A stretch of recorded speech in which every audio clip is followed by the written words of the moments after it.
اور پھر یہ سلسلہ چلتے چلتے چلتے چلتے یہ جو سلسلہ چلا ہے بالآخر ابراہیم علیہ السلام تک آیا ہے۔ تو حضرت ابراہیم علیہ السلام جو تھے یہ پھر ان کی قوم میں شرک آیا، ابراہیم علیہ السلام نے دعوت دی، اور ابراہیم علیہ السلام کو اللہ نے اتنی آزمائشوں میں ڈالا، اتنی آزمائشوں میں کہ اللہ کہتے ہیں کہ ہر آزمائش میں ابراہیم علیہ السلام پورا اترے۔ ابراہیم علیہ السلام کی جو تاریخ ہے نا وہ ہم سے وہ یقینی ہے، یعنی یقینی کا مطلب تقریباً یقینی، وہ تقریباً 4000 سال پرانی تاریخ، 4 یا بلکہ 3600 آپ کہہ لیں، کیونکہ نبی صلی اللہ علیہ وسلم اور ابراہیم علیہ السلام کا زمانہ تقریباً 2000 سال کا ہے، کیونکہ اس کی ہسٹری کیا ہے وہ تقریباً محفوظ ہے، کیونکہ ابراہیم علیہ السلام کے بعد نا دنیا میں علم بھی بہت پھیلا ہے، پھر ان کی اولادوں میں، اب ان کی اولادوں کا تذکرہ قرآن میں، تورات میں، انجیل میں، پھر کیونکہ یہودیوں نے بھی ان کی تاریخ محفوظ رکھی ہے نا، تو وہ سلسلہ نبی صلی اللہ علیہ وسلم سے ہم تو 1400 سال ہو گئے، 1445 سال ہو گئے، اور اس سے پہلے 2000 سال، سمجھتے ہو؟ تو ابراہیم علیہ السلام کے بھانجے ہیں حضرت لوط علیہ السلام، جو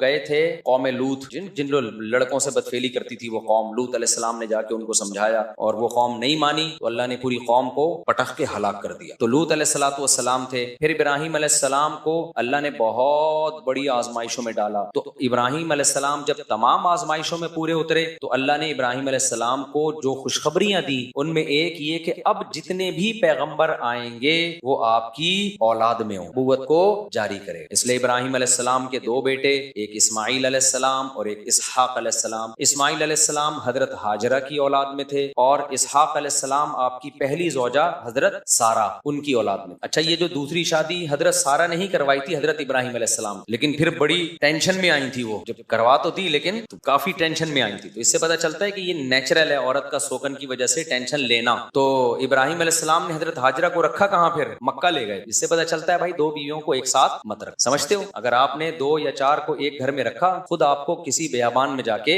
رہنا پڑے گا۔ تو ابراہیم علیہ السلام نے اللہ کا حکم بھی تھا اس میں، بھائی وہاں لے جاؤں۔ تو اسماعیل علیہ السلام وہاں پیدا ہوئے، اسماعیل علیہ السلام تو تھے وہاں، وہ جو واقعہ ہوا جو ہم دوڑ لگاتے ہیں صفا مروہ پہ، اور ادھر اسحاق علیہ السلام حضرت ابراہیم علیہ السلام کے بیٹے، اسحاق علیہ السلام بھی پیغمبر، اللہ نے آپ کو خوشخبری دی کہ اسحاق کے بیٹے یعقوب ہوں گے، آپ کے پوتے، وہ بھی کیا ہوں گے؟ پیغمبر ہوں گے۔ تو اسحاق علیہ السلام کے بیٹے یعقوب بھی پیغمبر، یہ سارے ارض شام میں گزرے ہیں پیغمبر، جن کا قبلہ بیت المقدس تھا، سمجھتے ہو نا، جس پہ آج یہودی تسلط کی کوشش کر رہے ہیں۔ پھر اسحاق جو یعقوب علیہ السلام جو ابراہیم علیہ السلام کے پوتے تھے نا، ان کے پھر آگے بیٹے ہوئے یوسف علیہ السلام، انہوں نے بھی 2 شادیاں کی تھی یعقوب علیہ السلام نے، کی تو زیادہ تھیں لیکن جب سورہ یوسف میں 2 کا تذکرہ ملتا ہے، باقی کی انہوں نے اور بھی زیادہ ہیں، تاریخی کتابوں میں ملتا ہے، خواتین سے معذرت اب کر رہے ہیں تو میں کیا کروں بھائی، یہ تو پیغمبروں کی سنت ہے نا۔ اور پتہ ہے یعقوب علیہ السلام نے تیسری شادی اس وقت کی ہے جب یوسف علیہ السلام گم ہو چکے تھے، اس لیے امام احمد بن حنبل کی طرف یہ قول منسوب ہے کہ اتنے غم میں بھی یعقوب علیہ السلام نے نکاح نہیں چھوڑا، اتنے غم میں بھی۔ تو یہ جو کام ہے نا شادی کرنا، اصل تو یہ کہ کرنا ہی ہے، یہ چاہے ٹینشن میں ہو، خوشیوں میں ہو، پیسہ ہے، غربت ہے، نہ کرنا کسی مجبوری سے ہوگا۔ تبھی قرآن نے کہا کہ اگر تم 2 3 کرو، اگر خوف ہو کے عدل نہیں کر سکتے پھر 1 کرو۔ تو اصل اسلام میں کیا ہے؟ خوش بہت ہوتے ہیں، ہمت ہے نہیں آپ لوگوں میں، ابھی سب دیکھو کیسے چہرے پہ خوشی آئی ہوئی ہے، کرنا کرانا کچھ بھی نہیں ہے۔ خیر، تو اب کیا ہوا؟ ادھر یعقوب علیہ السلام کے بیٹے یوسف علیہ السلام، اب یوسف علیہ السلام چونکہ گم گئے تھے تو مصر میں چلے گئے فروخت ہو کے، تو مصر میں پھر یوسف علیہ السلام کی حکومت قائم ہوئی، اور پھر یعقوب علیہ السلام بھی کہاں چلے گئے؟ جب آپ کے بیٹے مصر کے بادشاہ بنے ہیں کہ یعقوب علیہ السلام بھی کہاں چلے گئے؟ مصر۔ جب وہاں گئے ہیں تو بنی اسرائیل شام سے نکل کے، فلسطین سے نکل کے کہاں چلے گئے؟ مصر جا کے آباد ہو گئے۔ اب یہ جو مصر تھا نا، یہ بنی اسرائیل کا اپنا وطن نہیں تھا، یہاں یہ لوگ تھے اجنبی، لیکن حکومت ان کے پاس آ گئی کیونکہ انہوں نے یوسف علیہ السلام نے قحط کے دنوں میں مصر کی جو غیر مسلم اسٹیٹ تھی اس کو تباہ و برباد ہونے سے بچایا۔ پہلے وزیر خزانہ لگے اس میں یوسف علیہ السلام، اور جب مصر کی حکومت پہ انہوں نے اتنی مدد کی تو پھر بادشاہ بھی وہی بن گئے۔ تو یوسف علیہ السلام کے دور تک تو معاملہ سیٹ چلتا رہا، لیکن جب آگے یوسف علیہ السلام کی اولادیں ہوئیں، یعقوب علیہ السلام کی اولادیں، یعقوب علیہ السلام کا لقب تھا اسرائیل، اسی وجہ سے یعقوب علیہ السلام کی آگے اولادوں کو کیا کہا جاتا ہے؟ بنی اسرائیل۔ تو بنی اسرائیل تھے مینورٹی میں، آہستہ آہستہ، آپ کو پتا ہے قوم پرستی دنیا میں ہر جگہ ہوتی ہے، تو جو مصر کے لوگ تھے وہ یہ نہیں دیکھتے تھے کہ ہمیں تباہی سے بچانے والے یہ لوگ ہیں، بلکہ وہ دیکھتے تھے یہ اقلیت میں ہے، مسلم ہے۔ اور آپ کو پتا ہے اسلام میں ایک بے پناہ اٹریکشن ہے، جس میں اٹریکشن ہوتی ہے جیلیسی اسی سے ہوتی ہے کہ نہیں ہوتی؟ کیا ہو گیا بھائی؟ اٹریکشن جہاں ہوگی حسد بھی، تبھی دنیا میں جتنے لوگ ہیں نا وہ مسلمانوں سے اور اسلام سے جتنا جلتے ہیں کسی اور مذہب سے اتنا نہیں۔ ہندوستان میں دیکھ لو جتنا ظلم مسلمانوں پہ ہو رہا ہے، کسی اور مذہب میں اقلیت والوں پہ نہیں ہو رہا؟ کیوں؟ ان کو پتا ہے ان کے پاس ایک سسٹم ہے، نماز ہے، روزہ ہے، زکوٰۃ ہے، حج ہے، فیملی سسٹم کا ایک طریقہ ہے، وراثت کے پورا ایک سسٹم ہے۔ ڈاکٹر ذاکر نائک کو 1 سال کے لیے انڈیا میں آزاد چھوڑ دو آپ، یا ان جیسے کسی آدمی کو جو اس طرح اوپنلی تبلیغ کرے، آدھا انڈیا مسلمان ہو جائے گا، کیونکہ کسی کے پاس دلائل کی دنیا میں جواب نہیں ہے۔ تبھی تو یہ لوگ باتیں کرتے ہیں، آزادی دیتے نہیں ہے کسی کو۔ تو وہی کام جو آج انڈیا میں مسلمانوں کے ساتھ ہو رہا ہے نا، وہی کام مصر میں بنی اسرائیل کے ساتھ شروع ہو گیا۔ حکمران آتے رہے، انہوں نے کہا بھائی یہ کب سے حکومت کے حقدار ہو گئے؟ مصر تو ہمارا ہے، یہ تو موصلے ہیں، موصلے۔ لہذا آہستہ وہ تھے منورٹی میں، ان کو حکومت سے بھی نکالا، حکومت سے نکالنے کے بعد ان پہ ظلم کیا، بادشاہ مسلط ہوتے رہے۔ ہر مصر کے ہر بادشاہ کو فرعون کہا جاتا تھا، لقب تھا یہ۔ تو فرعون، مختلف قسم کے فرعون آتے رہے اور اقلیت میں ہونے کی وجہ سے ان پہ ظلم کرتے رہے، لیکن ان کو ایک کھٹکا لگا رہتا تھا، یار یہ ہیں حق پرست۔ جو حق پر ہوتا ہے نا، اس میں ایک خاص طاقت ہوتی ہے جو اسے موٹیویٹ کرتی ہے۔ تو ظلم کرتے کرتے ان کو غلام بنا لیا۔ کافی طویل عرصہ بنی اسرائیل نے غلامی کی زندگی گزاری۔ اللہ تعالیٰ کو ترس آیا بنی اسرائیل پر، اور اللہ نے حضرت موسیٰ علیہ السلام کو بنی اسرائیل کی قیادت کے لیے پیدا کیا، اور کمال کر دیا کہ فرعون ہی کے گھر میں فرعون کے دشمن کو اللہ نے بڑا کر کے دنیا کو دکھا دیا کہ دنیا میں ہر ایک سے لڑا جا سکتا ہے، اللہ کی تدبیروں سے نہیں لڑا جا سکتا۔ وہیں پال کے دکھایا اللہ نے، جس سے تو ڈرتا ہے نا وہ تیرے ہی محل میں پلے گا۔ اور اس میں بڑی حکمت تھی کہ موسیٰ کو اس لیے بھی پالا جا رہا تھا کہ جس کو لیڈر بنایا جاتا ہے نا، اور جس کے مقابلے میں اس کے لیے ضروری ہے کہ وہ اس قوم کے کلچر کو جانتا ہو۔ موسیٰ کو دعوت دلوانی تھی فرعون سے، تو فرعون کے کلچر سے اگر واقف نہ ہوتے تو فرعون کو دعوت نہیں دے سکتے تھے۔ تبھی میں یہ کہتا ہوں کہ جس علاقے کی مسجد ہے نا، وہاں کا امام بھی اسی اسٹینڈرڈ کا ہونا چاہیے جس اسٹینڈرڈ کے لوگ وہاں پر رہتے ہیں۔ اگر آپ کسی گاؤں دیہات بھینسوں باڑوں والے جگہ سے کسی امام کو لا کے ڈیفنس کلفٹن گلشن اقبال کا امام بنا دیں گے، وہ وہاں پہ صحیح طرح سے لوگوں کو گائیڈ بولو نہیں کر سکے، اس سے بڑے نقصان ہوتے ہیں۔ تو اس کو کچھ نہ کچھ ان کی مینٹل لیول میچ کرنا چاہیے، وہ ان کے لب و لہجے سے واقف ہو۔ تو موسیٰ سے دعوت دلوانی تھی کس کو؟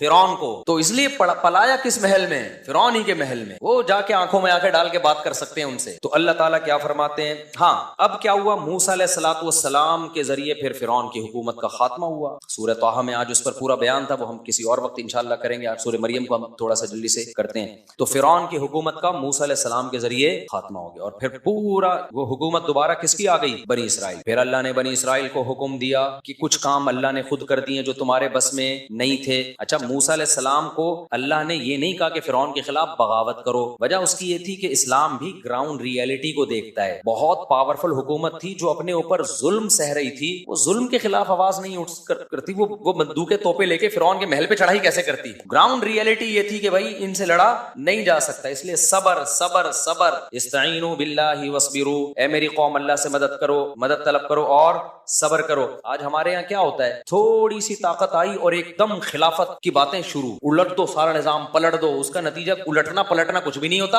اور لاشوں کے انبار لگ جاتے ہیں اور فساد پھیل جاتا ہے سوسائٹی۔ جب یہ لڑائی ہوئی تھی نا یہودیت کی 67 یا 71 کی جو وار ہوئی تھی نا عربوں کی اور اسرائیل کی، پتہ ہے آپ کو؟ عرب اسرائیل جو جنگ ہوئی تھی، مولانا ابو الحسن علی ندوی رحمۃ اللہ علیہ نے کہہ دیا تھا اس میں فتح اسرائیل کو ہوگی، عربوں کو نہیں ہو۔ حالانکہ عرب اس وقت بہت پرہیزگار تھے اور بہت بڑی تعداد میں تھے، اور سب میں لڑنے کا بے پناہ جذبہ تھا۔ ابو الحسن علی ندوی بہت بڑے عالم گزرے ہندوستان میں، بڑے محقق، آج ان کی ساری پیشگوئیاں پوری ہو رہی ہیں۔ انہوں نے کہا تھا فتح کس کو ہوگی؟ اسرائیل کو۔ لوگ حیران ہوئے کہ حضرت آپ کیا بات کر رہے ہیں، ادھر عرب اتنے، مصر بھی لڑ رہا ہے، لبنان بھی لڑ رہا ہے، اور سعودی عرب بھی تعاون کر رہا ہے۔ تو انہوں نے کہا کہ جہاں حقیقت اور صورت کا مقابلہ ہوتا ہے نا، وہاں کامیابی حقیقت کو ملتی ہے، صورت کو نہیں۔ کہا کہ یہاں صورت تو ہے، نعرے، جذبے، سجدوں کے محراب، اللہ کی یاد میں رونا، شہادت کے جذبے، تیاری نہیں ہے۔ یہودی کے پاس کچھ بھی نہیں ہے، تیاری پراپر کر کے میدان میں اترا ہے۔ اسے پتا تھا کہ مصر سے بھی حملہ ہو سکتا ہے، میں جب یہ کروں گا، پہلے سے اس نے اس کا انتظام کیا ہوا۔ خفیہ ایجنسیاں چھوڑی ہوئی تھی کہ مصر کے طیارے اڑنے کا پروگرام بنائے نا تو بتا دینا ہمیں، تاکہ ہم ایئرپورٹ پہ ہی تباہ کر دیں ان کو۔ تو ہوا یہ کہ مصر کے طیارے ابھی تیاری کر رہے تھے نا، جہازوں پہ کپڑا پڑا مار رہے تھے صبح اٹھ کے، یار اسرائیل نے حملہ کیا، چلو ہم بھی تھوڑا سا شیمپو ویمپو سے نہائیں۔ ان کے پائلٹوں نے کہا کہ ہم بھی جا کے کہ ظاہر ہے وہ یہودی ہے, وہ پہلے سے اس کو پتا تھا کہ یہ چین سے تھوڑی بیٹھیں گے جب ہم حملہ کریں گے فلسطین پہ, تو اس کو پہلے سے تیاری تھی کہ کہاں کہاں سے حملہ ہو سکتا ہے. اتنی ایجنسی کے لوگ اس نے گھسیڑ دیے تھے پہلے سے, وہ 50 سال سے اس کی تیاری کر رہا تھا اور پوری پراپر تیاری کے ساتھ اس کو. تو ہوا یہ کہ ابھی اس نے پورا اڈا ہی اڑا دیا کس کا, ایئر اٹیک کا. تو مولانا ابو الحسن ندوی چونکہ حالات دیکھ کر آئے ہوئے تھے نا سارے, انہوں نے کہا ادھر جذبہ بہت ہے, تیاری بالکل بھی بولو نہیں ہے, باتیں ہیں تیاری نہیں ہے. ادھر پوری پراپر تیاری ہے اسرائیل کی. آج بھی یہی کچھ ہو رہا ہے, پھینکتے رہو بس, میں یہ کر دوں گا, میں یوں کر دوں گا. کچھ لوگ رو رہے ہیں آ کے, ابے تمہارے پاس پیکج کیا ہے؟ پھر مولویوں کو برا بھلا کہہ رہے ہوتے ہیں, ممبر پہ بیٹھ کے شادیوں کی باتیں کر رہے ہیں, جہاد کر نہیں رہے. تم بھی تو مولویوں کی مخالفتیں کر رہے ہو ممبر پہ بیٹھ کے, تم کیا کر رہے ہو؟ تم کون سا جہاد کر رہے ہو؟ تو باتیں کرنے پر گورنمنٹ کی طرف سے کوئی پابندی نہیں ہے. تیاری دیکھو قرآن میں اللہ نے کہا, کیا کہا, اعدوا لهم ما استطعتم من قوہ, تم دشمن کے خلاف طاقت اور قوت تیار کرو. اعدوا کا مطلب پہلے تیاری کرو اس کی. قرآن نے یہ نہیں کہا کہ دشمن کے خلاف راتوں کو اٹھ کے رونا شروع کر دو ابھی سے, اور شہادت کے لیے جیکٹیں یعنی چلو وہ بھی کسی حد تک تیاری میں آتی ہے جو جیکٹیں تیار ہوتی ہیں, لیکن شہادت کے لیے تقریریں شروع کر دو, جذبہ بڑھاؤ. یہودی کہتا ہے جذبہ گیا بھاڑ میں, پہلے تم یہ دیکھو تمہارے پاس ٹینک ہیں جو مقابلہ کر سکتے ہیں. پھر بین الاقوامی طاقتوں کو اپنے ساتھ ملانے کے لیے اس نے کیسی کیسی چالیں چلی ہیں. آج ہم سمجھتے ہیں کہ امریکہ اسرائیل کو سپورٹ کر رہا ہے, امریکہ یقیناً اسرائیل کو سپورٹ کر رہا ہے, لیکن آپ کو پتا ہے امریکہ نے اسرائیل نے امریکہ کو دبوچا ہے یوں کر کے کہ تیرا باپ بھی مجھے سپورٹ کرے گا. وہ کمبل والا واقعہ سنا کے بس تفسیر کی طرف آتا ہوں. ایک آدمی نے دریا میں دیکھا کمبل بہ رہا ہے, کسی نے کہا بھائی اس کو لالچی تھا, اس کو کمبل چاہیے تھا ہر قیمت پہ. لوگوں نے کہا چھوڑ دے, دریا میں جائے گا, اتنا تیز دریا. اس نے کہا فری پھوکٹ کا کمبل کون چھوڑتا ہے بھائی, تیرتا وہ اندر گیا. وہ کمبل نہیں, وہ ریچھ تھا, کیونکہ اوپر سے منہ تو نظر نہیں آ رہا تھا. اب جا کے کمبل نے پکڑ لیا اس کو نا, ریچھ نے پکڑ لیا. اب یہ چھڑوانے کی کوشش کر رہا ہے, چھوٹ نہیں رہا. تو اس کے دوست نے کہا بھائی کمبل کو چھوڑ دے, اگر نہیں تیرے کنٹرول میں آ رہا. کہہ رہا ہے میں تو چھوڑوں, کمبل نہیں چھوڑ رہا مجھے. تو امریکہ کی عوام بھی امریکہ کے خلاف احتجاج کر رہی ہے کہ اسرائیل میں یہ ہو رہا ہے, غزہ میں ظلم ہو رہا ہے. امریکہ کہہ رہا ہے میں تو اسرائیل کو چھوڑوں, اسرائیل مجھے نہیں چھوڑا. ابھی میری گردن اسرائیل نے دبوچی ہوئی ہے. اتنا سا ملک ہے, سازشیں کر کر کے نا پلاننگ کی ہے 100 سال پہلے کہ یار ہم منورٹی میں ہیں, بزنس اپنے قبضے میں لو. جتنی ملٹی نیشنل بڑی بڑی کمپنیاں ہیں ساری کس کی ہیں؟ زیادہ تر یہودیوں کی ہیں, زیادہ تر یہودیوں. ایسا جال بچھایا ہے اور ہمارے پاس کوئی پلاننگ سرے سے نہیں. ہماری پلاننگ پتہ ہے کیا ہے, ایک دھماکہ اپنے ہی ملک میں اور کر دو خلافت کے نام پہ, تاکہ تھوڑا سا جو دم رہ گیا ہے نا وہ بھی کیا ہو, ختم ہو, تاکہ ہماری حکومتیں بھی انہی دھماکوں سے ہی نمٹتی رہیں. پھر ایک دھماکہ وہاں, ایک دھماکہ وہاں, ایک دھماکہ وہاں, ایک دھماکہ وہاں, وہ دھماکے بس. وہ کوئی پلاننگ نہیں ہے کہ اس کا رزلٹ کیا نکلے گا آگے جائے. تو مولانا ابو الحسن ندوی نے کہا تھا کہ جنگ اس میں عربوں کو, حالانکہ اس وقت کے عرب میں اور آج میں زمین اور آسمان کا فرق ہے. سمجھتے ہو افغانستان میں جب رشیا آیا ہے نا تو پوری دنیا نے مل کے مدد کی ہے افغانستان, پوری دنیا نے قربانی بے پناہ دی افغانوں نے. تو بہت زبردست ایک طریقے سے کام ہوا ہے. اس کے بعد جا کے روس کے پاؤں کھڑ کے ختم کیے. آج کیا ہو رہا ہے غزہ میں, کون مدد کر رہا ہے ان کی؟ یہاں سے ہم آٹے بھر بھر کے بھیج رہے ہیں, پراٹھے بنا کے کھاؤ. وہ کیا کرے گا بیچارے؟ تو نہ ہونے سے یہ بھی غنیمت ہے, نہ ہونے سے یہ بھی ہے, یہ نہیں کہ آپ مدد کرنا چھوڑ دیں. تو آٹے بھیج رہے ہیں, چاول بھیج رہے ہیں, راشن بھیج رہے ہیں, چلو ٹھیک ہے پیٹ بھر جائے ان کا, لیکن یہ اس طرح سے تھوڑی ہوگا جب تک, اور یہ افراد نہیں, جب تک یہ جو مسلم کنٹریز ہیں یہ متحد ہو کے پلاننگ کر کے ایک لائحہ عمل نہیں بناتے کہ ماضی میں ہم سے کیا غلطیاں ہوئی ہیں, ان غلطیوں کو ہم نے ریپیٹ نہیں کرنا, اس کے بعد جا کے یہ کام ہوگا تو ہوگا. ورنہ بھائی یہ جو جس طرح سے ابھی چل رہا ہے نا, اللہ مدد کر دے تو دیکھو وہ تو پھر اللہ سے تو کوئی لڑ نہیں سکتا, وہ تو 313 کو 1000 پہ فتح عطا فرما سکتا. اور ہمیں امید ہے انشاءاللہ, کیونکہ ان کی قربانیاں رنگ لائیں گی انشاءاللہ. تو کیونکہ حدیث سے تو ہمیں یہ پتہ چلتا ہے کہ یہودیت کا بیڑا غرق ہونے والا ہے آخری دور میں. جو ہے نا یہ جو یہودیوں کو عزت ملی ہے نا, یہ اصل میں یہ اس عزت کی مثال ایسے, قرآن تو جگہ جگہ کہتا ہے ان کے لیے مقدر میں ذلت ہے. سوال پیدا ہوتا ہے ذلت ہے تو انہوں نے تو امریکہ کو دبوچا ہوا ہے. تو دیکھو ذلت کے لیے نا پہلے عزت ضروری ہوتی ہے. ہمیشہ عزت دار آدمی کو ذلیل کیا جاتا ہے, ذلیل پہلے سے مزید ذلیل نہیں ہوتا. تو اللہ یہودیوں کو بہت ساری قومیں مسلط ہوئی ہیں, ذلیل کرتی رہی ہیں. اس دفعہ اللہ کیا کر رہے ہیں کہ ایک دفعہ آخری تم عزت حاصل کر لو, اس کے بعد طبیعت سے تم کیا ہو گئے, ذلیل. وہ ایک آدمی ایک محلے میں گیا نا, آ کے کہنے لگا شکر ہے میری عزت نہیں ہے اس محلے میں. لوگوں نے کہا کیوں؟ کہہ رہے میں یار ذلیل ہو جاتا اگر میری عزت ہوتی. عزت ہے ہی نہیں تو ذلیل بھی نہیں ہوا. تو لیکن ہمارے کوئی پروگرام نہیں ہے جو اسرائیل نے تیاری کی ہے, ہم اسباب کی دنیا سے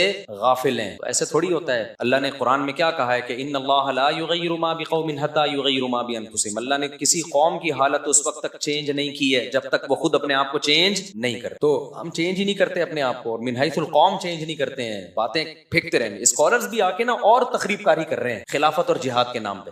وہ بھی کچھ نہیں کر رہے ہوتے. ہر تھوڑی دیر میں فیس بک پہ کلپ آ رہا ہے, یہ مولوی کچھ نہیں کر رہے, یہ مولوی یوں نہیں کر رہے, یہ مولوی. تو کیا کر رہا ہے یار, تو بتانا بھائی, تم بھی تو بتاؤ کیا کر رہے ہو. تم بھی تو پھینک رہے ہو نا بیٹھے باتیں بیٹھ کے. کوئی پیکج دو. اس کی میں ایک مثال دیتا ہوں بس, یہ پھر آگے چلتا ہوں. ایک صاحب میرے